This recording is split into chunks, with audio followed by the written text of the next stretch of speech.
By the 10th of every month, the money is gone. Not on a car, not on rent alone, not on anything you could point to. Just gone.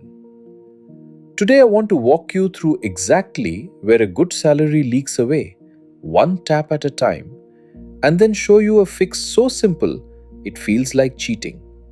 Three bank accounts and one boring rule. No app, no spreadsheet, no 2 hour budgeting ritual. Because the people who never run out of money before month end aren't more disciplined than you. They've just changed the order in which their money moves. Meet Ananya, 27, works at a consulting firm in Pune, takes home 60,000 rupees a month. On paper, she's doing everything right. She doesn't own a car, she hasn't bought a designer anything. Her one indulgence is a laptop she's paying off in small monthly installments. Ask her where the money goes, and she'll tell you, honestly, that she doesn't know. There's no villain in her bank statement, no single purchase she regrets. And yet, every month, somewhere between the 9th and the 11th, her balance quietly slips below what she needs for the next 20 days. The last week of every month has a particular taste. Declining a dinner plan with a made up excuse, checking the balance before every small payment, transferring 2000 from an old savings account she swore she wouldn't touch. The worst part isn't the scarcity, it's the confusion. She earns more than most of the people she grew up with. Where is it going? If you've ever stood in front of the fridge at month end doing mental math about groceries, you know the feeling. Broke isn't always a number. Sometimes it's a schedule. One Sunday night, she finally does the autopsy. 3 months of statements, a highlighter, and a cup of chai that goes cold. Rent, 18,000. The laptop installment, 4,500. Electricity, internet, and phone, about 2,500. That's 25,000. Fixed, fair, predictable. The remaining 35,000 has vanished into a fog of taps. Food delivery, nearly 7,000 a month. Quick commerce groceries at midnight. Cabs she could have walked. Subscriptions on autopay, including 2 she'd forgotten she had. Not one of those transactions was above 1,000 rupees. There were hundreds of them. Death by 1,000 taps. Her first instinct is the same as yours would be. Try harder. She downloads a budgeting app, categorizes everything for 2 weeks, sets limits, feels virtuous. By the third week, the app is just another notification she swipes away. Here's the uncomfortable truth. Willpower is a terrible budgeting tool because spending money in India has become frictionless. One tap, no wallet, no pause. While saving money still requires a fresh decision every single time. You cannot out-discipline a system designed to drain you. You can only build a better system. The fix she eventually finds is almost insultingly simple. 3 bank accounts, each with exactly one job. Not a spreadsheet, not 100 categories, 3 accounts and one rule about the order in which money moves between them. Plumbing, not discipline. Once the pipes are laid, the water flows the right way whether she's feeling motivated that day or not. Let me walk you through each account because the details are where this either works or quietly falls apart. Account 1 is the salary account. This is where the 60,000 lands, and that is all it does. It's a railway junction, not a destination.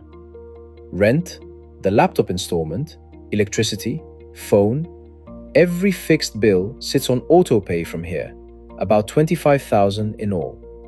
The crucial part, she doesn't carry this account's debit card, and it isn't linked to any UPI app on her phone. Money arrives, the automation fires, and within a day, most of it has already left for wherever it's supposed to go. Account 2 is the growth account, and it gets paid before Ananya does. The day after salary lands, 15,000 moves here automatically. 10,000 into a simple index fund SIP, 5,000 into a recurring deposit that is slowly becoming her emergency fund. She never has to choose to save.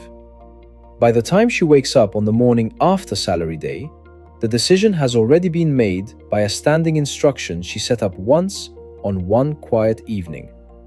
This single transfer is the entire engine of the system. Everything else is just pipework around it. Account 3 is the spend account, and this is the one that changes how the month feels. Every Monday morning, 3,500 rupees lands here automatically, her weekly allowance. This is the only account linked to UPI, the only card she carries. And here's the magic.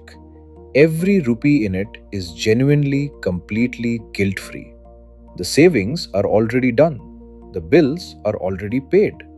If she wants to blow an entire week's allowance on one absurd brunch, the system does not care. Guilt-free isn't a mindset you talk yourself into. It's a balance that has already been cleared for takeoff. Notice what actually changed here. Ananya doesn't earn a single rupee more. She hasn't become a more disciplined person. She just reversed the order. The old way. Salary comes in, you spend all month, you save whatever survives, and nothing survives. The new way. Savings leave first, bills leave second, and whatever remains is truly spendable. Pay yourself first. The oldest, most repeated, most ignored rule in personal finance. The order of money beats the amount of money. A smaller salary with the right order will quietly outperform a bigger salary with the wrong one. A few practical details, because they decide whether this survives contact with real life. The automation runs the day after salary day, not the same day. Salaries sometimes land late, and one bounce transfer can unravel the whole habit. The allowance is weekly, not monthly, because a month is too long to steer. If she overspends, the damage is capped at 1 week, and a fresh start is never more than a few days away. And the few thousand left over in the salary account each month becomes a quiet buffer for surprises. An annual fee, a wedding gift. So the emergency fund never gets touched for small shocks. The first month feels strange. The spend account runs dry one Thursday and she cooks instead of ordering. Annoyed but not anxious, because rent and savings were never in danger. By the second month, the Monday refill starts to feel like a tiny salary day every single week. The delivery apps lose their grip on her, not because she deleted them, but because the account they're linked to simply has less to give. The system absorbs her weak moments instead of punishing them. That is exactly what a good system is for. 6 months later, Ananya's salary hasn't changed at all. But the 10th of the month is now just a date. Her emergency fund has crossed 30,000 rupees and grows on autopilot every month.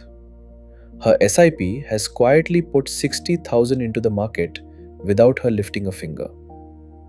The last week of the month tastes like every other week. She isn't richer in salary, not yet. She's richer in something better. She is never broke anymore. And the gap between those two things, it turns out, was never about the money. It was about the order. If this rearranges something in your head, Money Decoded has more for you. There's a video on the boring SIP math that turns 500 a day into crores. One on the minimum due credit card trap, and one on the exact money checkpoints to hit by 30. Watch those next. No hype, no stock tips, just the boring math that actually works. This is education, not personal financial advice. See you in the next one.